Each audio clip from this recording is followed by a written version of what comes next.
你跟随部队屠龙的时候，银龙震天咆哮，眼见要灭队了，万般无奈下，你忽然掏出了戒指，美丽的龙小姐，请你嫁给我吧。然后银龙说好。于是你的表情凝固了。这天你在路边玩游戏的时候，抽到了一张 SSR 金色传说。好耶，终于抽到传说级的戒指了，这可是这个游戏里的神器啊！可这时旁边忽然传来滴滴声，转头一看，我去，是大运！接下来就是意识一片黑，等再醒来的时候，发现自己换了身装备，我这是穿越到刚玩的游戏中了。旁边有人推了推你，喂喂，还愣着干嘛？银龙发狂了，快跑啊！什么？此时记忆逐渐涌入脑海，原来这个世界的自己被家族任务组织出来屠龙，结果当队长发现这个对手压根和己方不是一个量级后，居然无耻的抛下了队友。如今银色巨龙的龙息横扫四方，人类吾辈百年栖息于深山中，为何突然发起攻击？所有人都绝望了。难道我要死在这里了吗？神啊，为何要对我如此残忍？不行啊，团长，已经没有逃跑的路了。眼见的巨龙已经盯上了你，深吸口气就要喷出龙息时，危机感让你瞬间爆发，不顾一切伤势冲到最前面。等下，银龙，我有话想说。可下一秒就被咆哮吼了回来。没什么好说的，人类，当你们攻击吾辈的那一刻开始，就没有任何交涉的可能。你差点腿软了，怎么办？有什么好办法吗？时光机拜不带，完了！忽然口袋里好像摸到了什么东西，这个不是刚刚抽到的 SSR 道具吗？记得效果是可以向 NPC 献上的婚戒，能够增加100%好感度的高级道具。下一秒也不知道是脑袋抽还是咋地，单膝跪地高举戒指，我向你求婚。银龙啊，我暗恋你许久，一直找不到机会，这一次终于来到你面前，只想说出一直藏在心里的话，请和我结婚吧。我知道你们的反应都是什么，那就带我们一起走一个吧。惊讶、呆滞，整个战场鸦雀无声。身后的夏姆吞了口口水，这家伙疯了吧？可接下来不可思议的一幕出现了，银龙神州恐怖的魔力波动居然在逐渐消退，取而代之的是他惊讶的脸。接着看看你，仔细观察，似乎是在思考。时间过去5秒、10秒，沉思后，他终于开口：吾辈第一次被人类求婚，吾同意了。但你必须亲自登上吾辈的巢穴，接受龙之试炼，才能与吾结为夫妻。说完，吐出一道光芒落在你手背上，就是一阵钻心的刺痛，随后转身飞走了。等战场归于平静后，你低头仔细一看，原来手背上出现了一个文章。等下，所以说我刚刚到底干什么啊？首先向龙求婚，然后他就这么水灵灵的同意了。身旁的副队长夏木走到身边，拍拍肩膀：小凡，你安心去吧，你生无可恋。不是，你们来真的呀？镜头一切，夜风很凉，心更凉。本来你是想溜的，谁知道副队长指出了滑点。没用的，看到你手背上的印记了吗？不履行约定的话，龙息的威力你也是知道的吧？你打了个冷战，的确有点可怕，可是我真的怕呀。夏目义正言辞：男子汉说出去的话泼出去的水，你可不能让银龙等太久。快去吧，我们会祝福你的。祝福你妹啊，那可是龙。听到这话他皱眉：龙怎么啦？龙就不能求婚啊？这是多少人一辈子求之不得的机遇，成为龙骑士，白天骑龙，晚上也骑龙什么的，你不觉得很好吗？最终在大家友好的欢送中，你踏上旅途，费尽全力，总算是在太阳出来之前爬上龙巢所在的山峰，果然见到了那只巨兽。不过仔细一看，眼前这头银龙的确很漂亮啊，就坐在那默默注视着，没有给予任何压迫与威胁，无形中产生的压力甚至还没你相亲的时候大。都到这份上了，你强打精神。银龙啊，按照昨天的约定，我来了，那么揭晓答案吧，龙之试炼是什么呢？于是他回答：筑巢。好像和想象中的不一样。说好的寻宝挑战、打怪兽之类的活动呢？试探问道：要多大的巢穴？最小35公顷的城堡，而且不能是普通石头筑成，必须有古典艺术风格。城堡内我再想想啊，得有黄金、珠宝。设想过很多种情况，但唯独没想到是这种啊！不是啊，无论哪个世界，结婚前都要买房是传统是吗？双方聊了一会儿之后，你也没那么怕了，大着胆子问道：很明显，我们这批人是来杀你的，即便是人类，也没有理由放过企图杀害自己的人。可你为什么？对方果断答道：因为你向吾辈求婚。还是银龙回答了你的问题，那枚戒指自古以来就代表了誓约，吾辈因此判断你是认真的，因此吾辈也认真回应。好家伙，你想起来了 ，SSR 道具誓约之戒，原来代表的分量是这么重的吗？等等，我想一定是误会了什么。那枚戒指，可银龙的态度比想象中更肯定。或许你不明白，那枚戒指代表自古以来的誓约，你持有它就代表誓约，而且龙是不会说谎的。你的求婚吾辈答应了。你挠挠头，那我真是运气好啊。但是人和龙是结不了婚的呀。为什么？因为体积决定一切啊！我们物种都不一样，怎么谈恋爱？银龙点点头，原来如此，吾辈明白你的意思，但这不是问题。你还想说点啥？但很快闭嘴。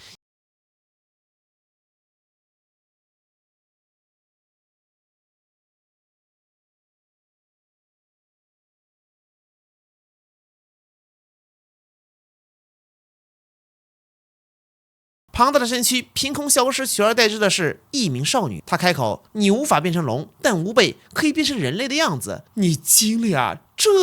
你的名字是？你说的是人类名吧？就叫吾辈龙笑笑吧。龙笑笑，希瓦纳。接下来下半夜，一人一龙探讨了很多东西。笑笑，你知道结为夫妻代表什么吗？他认真点头。共同生活，承担一切，养育子嗣，直到双方死亡为止。那些难以启齿的事情呢？你是说交尾吗？我是婚后主义。好吧，无论是什么话题，他都很认真的叙述。当谈论到筑巢这个话题的时候，他突然举起拳头，语气格外认真。我向你发起的龙之试炼就是筑巢，必须是大城堡才配得起龙的威严。小凡啊，向我展示你身为人类的力量吧。不是，那我要是做不到怎么办？他歪了歪头，那你应该会受到诅咒，变成亚龙人。我认为你不会喜欢那副模样，你一阵残念。好吧，果然逃不过吗？接下来少女继续道：“那么为了帮你保持体面，我会在诅咒降临前杀死你。”你嘴角抽搐。说得好，我选择买房，不对，筑巢。等你下山后，叹了口气，虽然这个经历很神奇，但总之还是想办法做到吧。仔细搜罗了一下记忆，身体原主是一个贵族子嗣，当然只是庶出的那种小角色啦。目前的身份是岩浆城魔法学院的在校生，前阵子被那个队长临时抓壮丁，才被忽悠进了屠龙队伍。理论上来说，自己应该是个魔法师才对，但身体原主似乎在某人的建议下锻炼体魄，熟练掌握了猛击、冲锋、旋风斩等技巧。至于魔法方面的话，暂时只会个闪光术。第二天，等你回到教室后，好久冷风到他双眼。范哥，你啥时候回来的？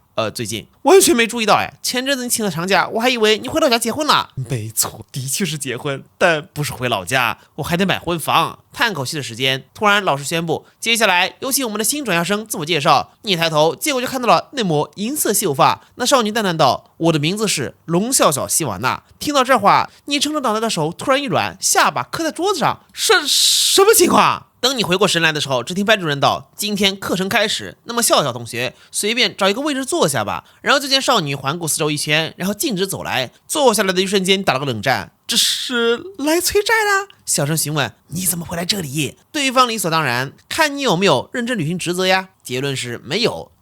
这是我必须完成的生活和学习。完成必要工作后，我会认真思考筑巢的事情。这节课就在比较尴尬的7分钟后上完了。等下课后，他问你：“我很好奇，数千年来人类对我们的态度都是充满敌意，为什么你会向吾辈求婚呢？”你脸残念：“当时不求婚，我就会死啊！”少女的反问同样犀利，可面对龙的时候，会有人选择求婚吗？你沉默数秒，好吧，的确不会。他点点头。总之，别忘了龙之试炼。虽然我同意了你求婚，但是你没钱呐。这会儿到了课间休息，大家都围了过来，想看看转校生是啥样子。你穿了溜了。回到家里的房间后，走进来一名蒙面男性，这家伙是家族和自己的情报联络员。对方沙哑开口：“本次任务已经确认，银龙已经从那片山脉中离开。可是根据线报，明明是你一个人去找龙的，但为何只有你平安回来了？家族议会上需要一个合理的解释。”你所总监，我已经完成了驱逐银龙的任务。对方愣住了，怎么可能？银龙难道不是短暂离巢寻找食物吗？你呵呵一笑，那你看他会不会回来咯？我这个庶子没有死在龙腹中，真是让你们失望了。但很遗憾，的确是我用实力驱逐了他。事实如此，难不成我还能向银龙求婚，感动了对方立刻巢穴吗？蒙面男也点点头，的确，这听起来也太离谱了。看来家族不待见的庶子又要多活一阵了。随即转身离开。等他走后，你对着窗户自言自语：“可我说的是真的。”什么是真的？当然是……我去！你回头吓了一跳。你什么时候来的？很明显，龙笑笑的表情中出现些许怨念。你为什么把我一个人丢在学校呢？因为这个缘故，我被好几个人类不断问这问那，脱不开身。你耸耸肩，那是因为大家对你好奇了，而且我想你也应该有点自知之明，毕竟你在人类中算是挺漂亮的类。对方低头观察了一下自己，原来如此，那是你喜欢的类型吗？之后两人行走在公馆里，他偶尔会露出惊讶的目光，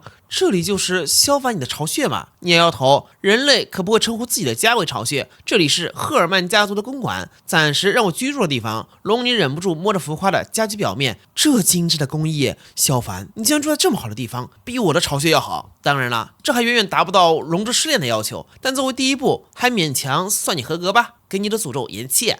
天花板是密封的，不会漏雨，还有透明的玻璃和厚实的墙壁不会漏风，夜晚可以安安静静睡觉，不会被打扰，冬天更不会被埋在雪里，真好。你汗颜，以前你过得这么惨吗？然后就听到了对方的肯定句，既然是萧凡的家，那么我决定住在这里。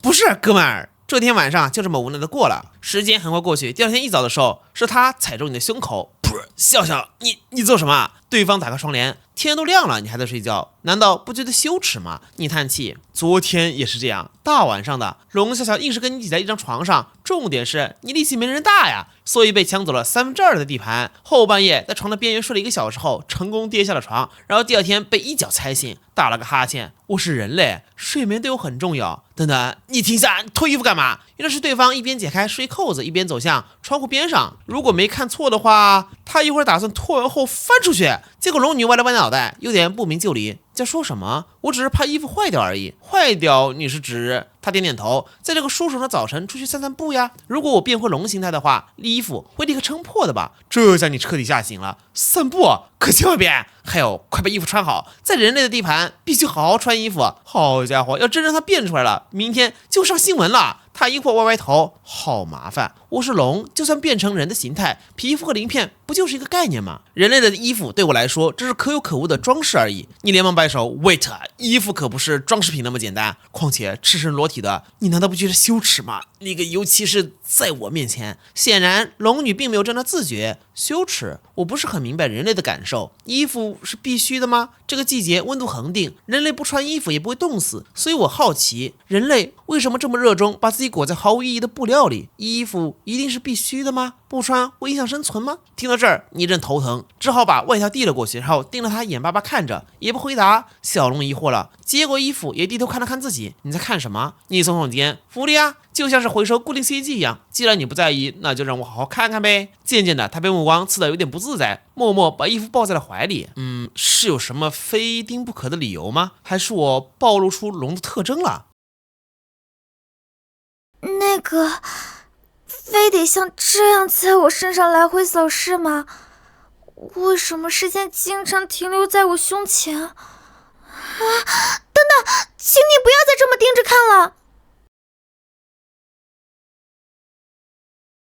你呵呵一笑，心说还治不了你了。你要散步的话，我来陪你就是。但是要记得，非生命危险下，不要在人类的城市随便变成龙，会惹来很多麻烦的。龙笑笑侧过身去，我明明能很快飞走，然后悄悄回来的。不过你能先出去下吗？我要换衣服。你笑了，你不是不在意吗？好了，出去，快点。这下急了，空气中明显带了点威压。等你离开后，他盯着怀里的制服，明明这是装饰品而已，可是为什么却……等换好衣服后，你带他去学校食堂吃早饭。笑笑喜欢吃什么？烤肉。果然，龙都是食肉动物，但是这里不会提供这么油腻的早餐啦。他有点失望。可等你一会儿做好后，旁边一个盘子砸了下来，我去，上面怎么这么多蛋糕？龙女嘴里还叼了培根，淡定坐下。小凡，我给你带吃的回来了。你汗颜，你吃得完吗？小菜一碟。起初你以为他会风卷残云，可反倒他跟大小姐似的，慢慢把食物咽下，而肚子居然没有丝毫起伏。然后龙女感慨，我很好奇，为什么人类在吃的方面这么下功夫？不过食物好吃，也很可口，但就是分量太少了，根本吃不饱。与此同时，当你干掉银龙的消息传回家族后，长老秦元浩一拍桌子，不可能，区区一个庶子萧凡，如何能驱逐得了巨龙呢？可恶啊！本以为这次能顺理成章的把这个家族污点抹去，没想到还是让他侥幸活下来了嘛。一旁的老人咳嗽一声，注意你的语气，再怎么说他也是家族血亲。齐云浩叹了口气，不管怎么样，银龙的离开和他必定有着关系。长老灵性元沉思片刻，那这样加强对他的监视，同时交给新的任务。如今那条银龙已经失去了踪迹，我们必须尽快找出来，为了龙血的力量。于是乎，当3日后家族的任务信交到你手里时，你一脸无语。这上面的任务也太离谱了吧！说是距离这边5座山峰的边陲小镇遭遇了一场瘟疫，刚好家族的一支调查队也在那，全员失踪，在派出下一批人员之前需要去探查下，而时限居然是10天内。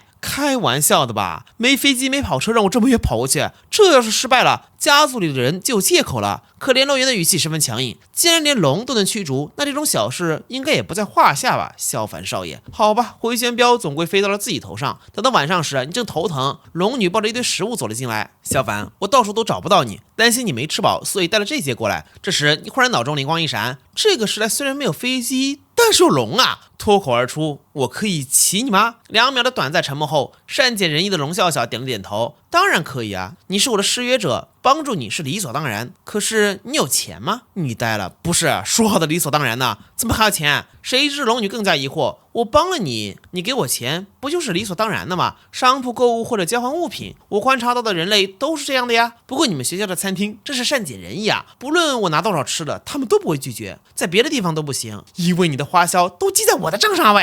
他想了想，好吧，那这次先不收费。场景切到城外，一阵光芒后，银龙再度现身，衣服已经提前交给你保管了。你爬到背上之后，翅膀一扇，直接起飞。恐怖的离心力和寒冷的狂风让你倒抽一口凉气，瑟瑟发抖啊！这时你手背上的徽记发出光芒，一个蛋壳般的魔力护盾挡住了狂风。这就是龙的力量吗？龙笑笑道，差点忘了跟你说，定下誓约后，你就能使用无倍的力量，而且人类袭击无倍，不就是为了这份力量吗？你疑惑，还是第一次听说人类杀死巨龙有这好处？他点点头，是的，这是自古以来的誓约，龙的力量将转移给杀死他的对象。除此之外，吾辈也能主动把力量赋予誓约者，也就是完成龙之试炼的人。一般的龙之试炼并没有什么生命危险，获得的力量也没那么多，但你不一样，你是向吾辈求婚，所以失败的话就得付出生命代价。说到这儿，你想到了一个事儿，家族之所以想去屠龙，难道就是因为这个原因？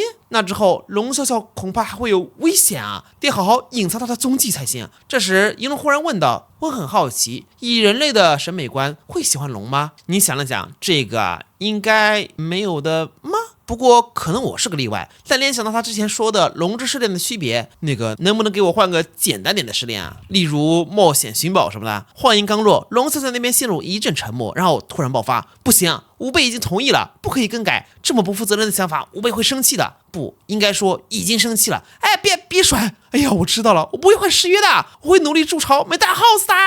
这个夜晚，你的惨嚎绵延了数十公里。好啦，龙族女友的故事暂时先到这里。对后续还感兴趣的，可以在视频下方的置顶评论区下载刺猬猫阅读 APP 看后续哦。下载后打开搜索龙族女友就可以找到啦。第一个就是了，目前进度对应原作第7章，从这儿接着看就行。原作现在已经完结啦。本书讲的是人类和银龙的恋爱小故事，在后续的剧情里啊，男主可以用龙之徽记借用龙的力量，同时也要教会龙小姐在人类世界的生存规则。总之也会闹出很多比较好玩、让人会心一笑的笑话啦。而与此同时，危机逐渐逼近，人类对银龙的力量早有觊觎，那他们会怎么度过危机呢？总体来说，这本书的风格还是很轻松的，有种当初看龙女仆的感觉。那么我是周周，我们下期再见。